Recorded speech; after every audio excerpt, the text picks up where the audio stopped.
Que les gens, aujourd'hui nouvelle vidéo, deuxième jour à Nantes, faut pas trop se presser non plus. Aujourd'hui on est au marché de Bassindre, donc on va pouvoir découvrir tout ça. C'est parti, après l'introduction bien sûr.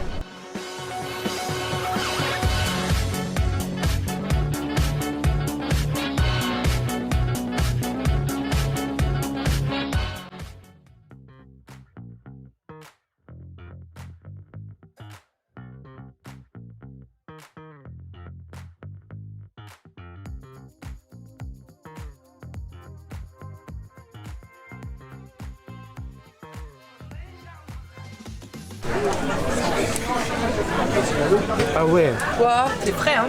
Ah ouais, c'est frais, c'est bon. Waouh.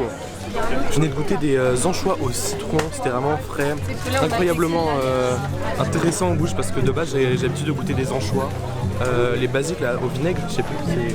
Enfin bref, voilà. Non mais le marché est très sympa, il donne sur la Loire actuellement comme pour entrer plus dans les caractéristiques de ce marché. Donc c'est un marché qui est ouvert tous les dimanches ainsi que les mercredis de 15h à 19h, le dimanche de 8h à 13h si je me trompe pas. Et ça donne sur la Loire, sur les bords de la Loire, et ça compte à peu près 140 marchands qui sont exposés. Et ce qui prime c'est principalement l'artisanat au sein de ce marché.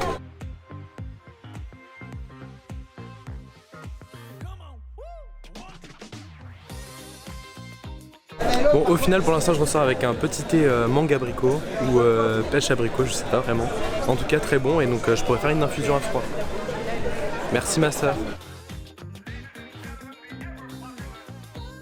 Alors j'ai trouvé que c'était un super marché assez complet, il y a des huîtres, du poisson, des rôtis, des galettes, saucisses, il y a même des fleurs, des frites belges à la graisse animale avec de la mayonnaise et du ketchup. Il y a du fromage, enfin il y a vraiment de tout et c'est pas non plus un immense marché, il est plutôt à taille humaine. Il y a une partie vêtements, sacs, chapeaux qu'on n'a pas faite, mais voilà, c'était peut-être pour une autre fois quoi. Et là on boit un super orangina tout frais après avoir dégusté les huîtres sur le bord de l'Erdre.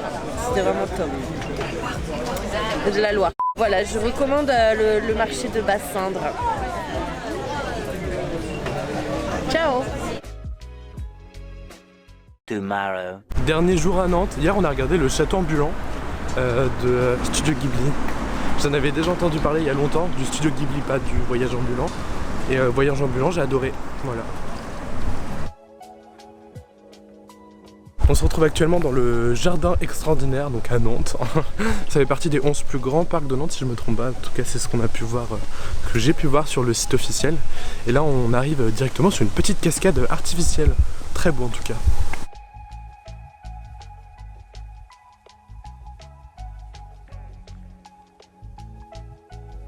Le parc il fait un peu sauvage et on a pu voir sur une carte, c'est, le parc s'inspire un peu de la carte de l'île mystérieuse de Jules Verne, à savoir que Jules Verne est nantais, incroyable, je viens d'apprendre ça.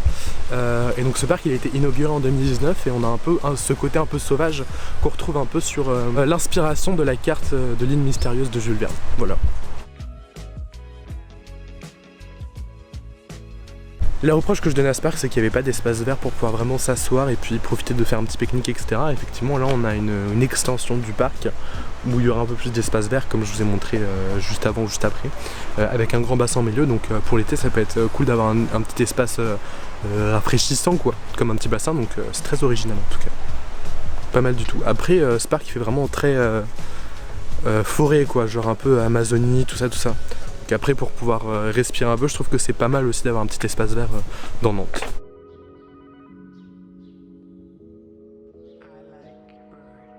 Grue grise et la grue jaune, puisque à l'époque, par la Loire, il y avait un transport de marchandises quoi.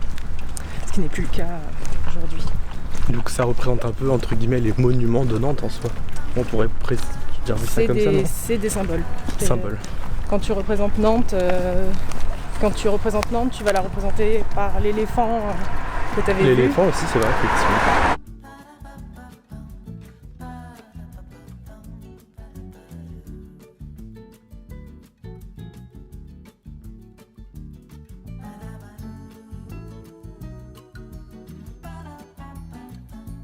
Donc comme vous avez pu voir sur ce plan, on a pu voir la deuxième grue qu'on a pu parler il y a 2 minutes, ainsi que le carrousel représentation de Jules Verne aussi, ainsi que le Maillet Brézé, donc ancien bateau qui a été récupéré par Nantes. Donc c'est ça. C'est un bateau démilitarisé, pardon, c'est un bateau démilitarisé qui se visite aujourd'hui et sur lequel on peut faire des escape games. Ouais, et on a pu en faire un très sympa. Après aussi on peut voir une tour au loin, donc cette tour qui équivaut un peu à la tour Montparnasse de Paris, en somme. Voilà. Et c'est fou parce qu'en fait elles sont connectées quoi, parce que dedans il y a de l'amiante, comme celle de Montparnasse, donc elles sont toutes les deux en réparation, en rénovation, voilà. On a aussi les maisons penchées aussi, ainsi que les anneaux, donc tous ces éléments c'est vraiment un symbole clé de Nantes tout simplement.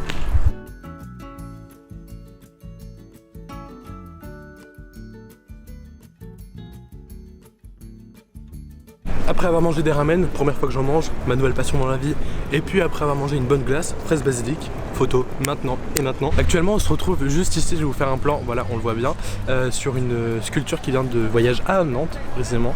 Donc c'est du 6 juillet si je ne me trompe pas, au 8 septembre, oui voilà c'est ça, je ne me trompe pas. Voilà en tout cas c'est très sympa et on peut voir plusieurs sculptures ici dans Nantes. Et c'est ça que je trouve sympa avec Nantes, c'est que Nantes déjà c'est l'une des villes à avoir le plus de parcs en France si je me trompe pas. Et ajouter à ça le fait que c'est l'art c'est vraiment assez exposé ici, mais plus en extérieur pour pouvoir avoir la liberté de pouvoir voir de l'art partout et pas que dans les musées. Donc je trouve ça très original aussi.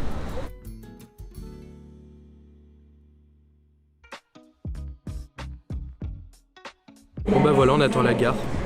Mon train il est à 15h05 et il est 14h47 genre. Voilà.